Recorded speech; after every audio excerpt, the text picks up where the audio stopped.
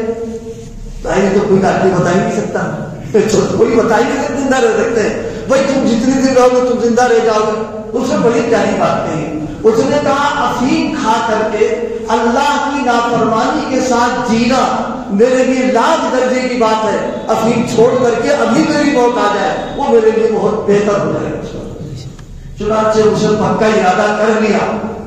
ظاہر اللہ دیکھتا ہے کہ میرے لیے کیا کر رہا ہے, وہ تو ساری قدرت ہے اس سے. چنانچہ اس نے افیم چھوڑ کے اب افیم کے پیسے بچتے تھے.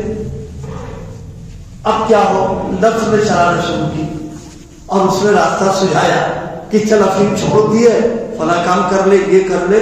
تو اس نے طے کر لیا کہ پیر کی وجہ سے اللہ نے یہ نعمت ہم کو عطا فرمائی, گناہ سے بچا دیا ہے, اور جتنے پیسے بچیں گے سب حضرت کو ہدیہ پیش کر دوں گا. چنانچہ کچھ دنوں کے بعد گیا, مسئلہ چہرے پہ داڑھی, صلح کی شکل صورت, حضرت کے پاس پہنچا.